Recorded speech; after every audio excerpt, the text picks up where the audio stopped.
They're investigating you, not officially, not with a badge or a file. They're doing it the way people do it in real life, which is quieter and stranger than the movie version. They're asking mutual friends careful questions about your habits. They're going back through old text messages, looking for clues about what you knew and when. They're paying attention to which conversations you're in and which ones you aren't.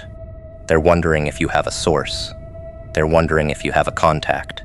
They're wondering if you have a system they haven't figured out yet. What they can't accept, because it would humiliate them to accept it, is that you don't have any of those things. You just paid attention while they weren't paying attention, and you kept paying attention long after they got bored, and that unglamorous discipline is the thing they're now interpreting as some kind of insider access. There's no oracle. There's no crystal ball. There's no group text you're on that they aren't. There's just a man who learned, a long time ago, to watch what people do instead of listening to what they say. That's the whole trick, if you can call it a trick. You watched who showed up when nobody was keeping score. You watched who kept their word about small things, because small things predict large things. And the person who lies about a lunch will lie about a contract. You watched who got nervous around certain topics, because nervousness around a topic almost always means there's a story there worth remembering. You built up a private catalog of who people actually were, and you kept updating the catalog quietly. And now, years later, the catalog is producing accurate forecasts, and the people in the catalog think you've bugged their houses. Watch how a person acts when they suspect you can read them. There's a stiffness that comes over them. Their sentences get more careful. Their eye contact gets stranger, either too much or too little. They ask questions with a specific angle, testing to see if you'll reveal how much you know. They stop volunteering information they used to volunteer freely, because they've become convinced that anything they tell you gets processed by some internal machinery they don't understand and doesn't like. And you don't help them out. You don't reassure them. You don't say, "Oh no, I'm just guessing. I don't really know anything."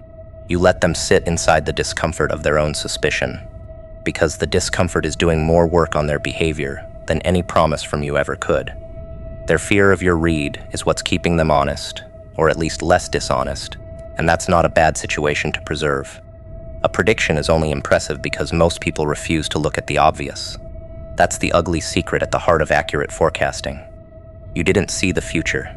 You just refused to unsee the present. When somebody with a long track record of betrayals told you they'd changed, you didn't unsee the track record because the words were nice.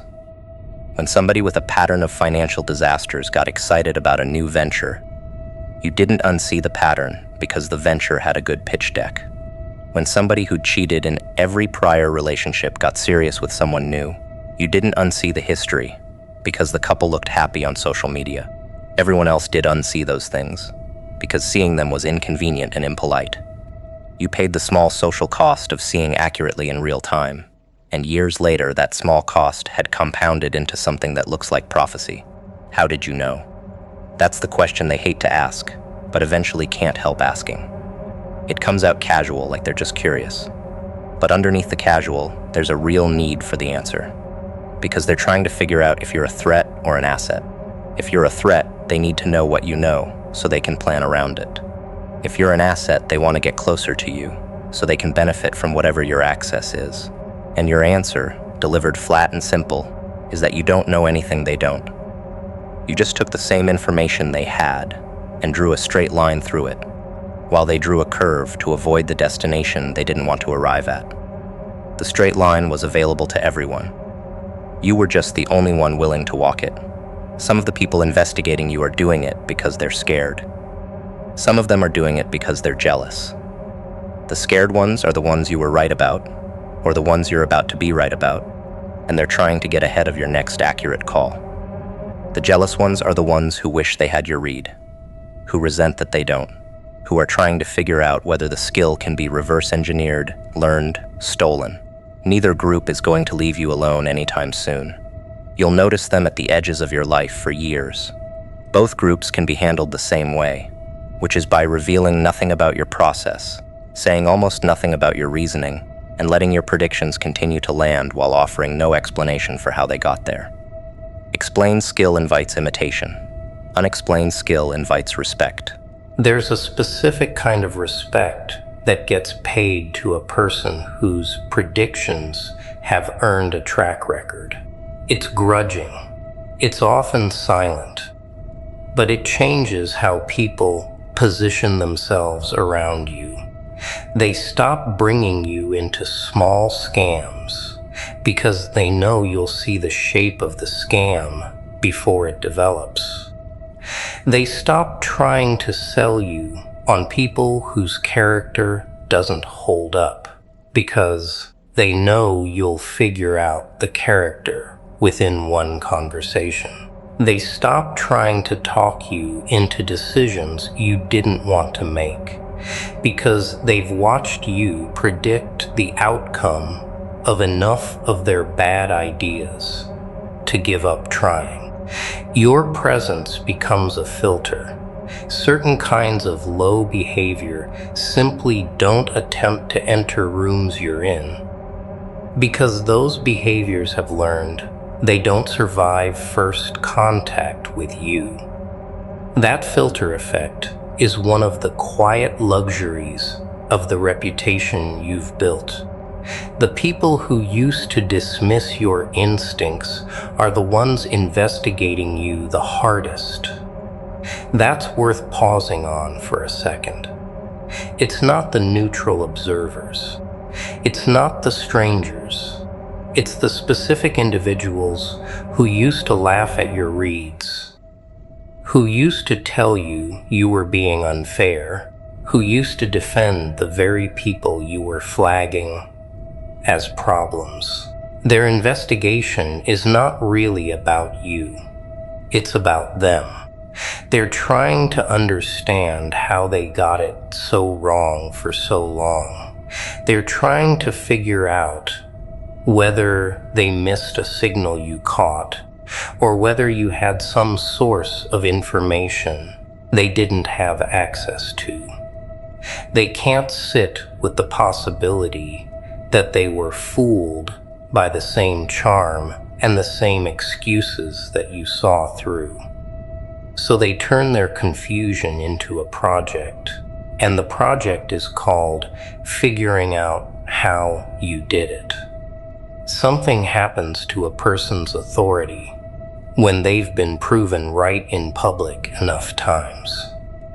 Their words start to weigh more. Their silences start to weigh even more. A slight frown from them ends a conversation that would have gone on for hours without it. A neutral comment from them causes people to reassess plans they were about to commit to. This weight is dangerous, and it's dangerous in a specific way, which is that it can make you lazy. You can start relying on the weight instead of doing the work that built the weight. You can start commenting on things you haven't actually thought through, trusting that your reputation will carry the comment. Don't fall into that. The weight was earned by the underlying discipline. The moment you stop doing the underlying discipline, the weight starts to erode quietly until one day you make a wrong call and everyone remembers that you're just a person too. You don't owe anyone your reasoning. That's a boundary worth defending going forward. When people ask you how you knew, you're allowed to shrug. You're allowed to say, I don't know. I just had a feeling. You're allowed to give them nothing because your reasoning is the actual asset, not the individual prediction. The individual prediction is just an output. The reasoning is the machine. If you hand out the machine for free, you'll find that the machine gets used to grind people you don't want ground in ways you don't want it used. Keep the machine to yourself. Let the output speak. Let people wonder how it works. Let them build theories. Their theories will be more flattering than the boring truth, And boring truths shared publicly always end up cheapening the thing they describe. Guard the mechanism. Sell the results.